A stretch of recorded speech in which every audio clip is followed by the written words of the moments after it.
அமைச்சர் வந்தாங்க, ஆறுதல் சொன்னாங்க. ஒரு 2 நாள் திருப்பி வந்து உங்களுக்கு என்ன பண்ணணுமோ நான் பண்ணித்தரேன், நீங்கள் எதுவும் வருத்தப்படாதீங்க, பார்த்துக்கலாம், தைரியமாக இருங்கன்னு சொல்லிட்டு போயிருக்காங்க சார். ஆமாம், சிஎம் பேசினார். அவரும் எதுவும் வருத்தப்படாதீங்க, நடந்து போச்சு, தப்பு தான் அப்படின்ற மாதிரி சொல்லிட்டு உங்களுக்கு என்ன பண்ணுறதோ நான் பண்ணித்தரேன் அப்படின்ற மாதிரி சொல்லியிருக்காரு சார். புரியல சார்.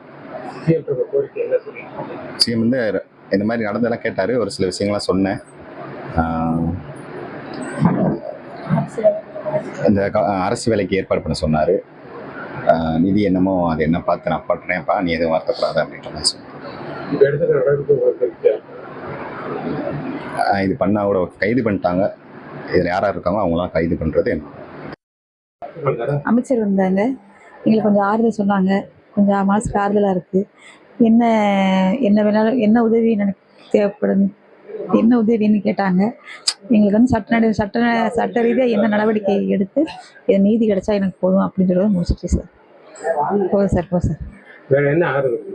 ஆறு சொன்னால் ரொம்ப வருத்தமாக இருக்குது, கவலைப்படாதீங்க, மனசை தேர்த்திக்கங்க, ரொம்ப தப்பு நடந்துச்சு அப்படின்னு சொன்னாங்க.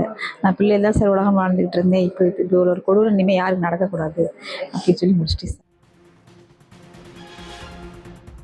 உயிரிழந்த இளைஞர் அஜித்குமார் குடும்பத்தாருக்கு அமைச்சர் பெரிய கருப்பன் மாவட்ட ஆட்சியர் ஏற்கனவே நேரில் ஆறுதல் தெரிவித்திருந்த நிலையில் தொலைபேசி வாயிலாக முதலமைச்சர் மு.க.ஸ்டாலின் ஆறுதல் தெரிவித்திருக்கிறார். உடனுக்குடன் செய்திகளை தெரிந்து கொள்ள சன் நியூஸ் பெல் ஐகானை கிளிக் பண்ணுங்க.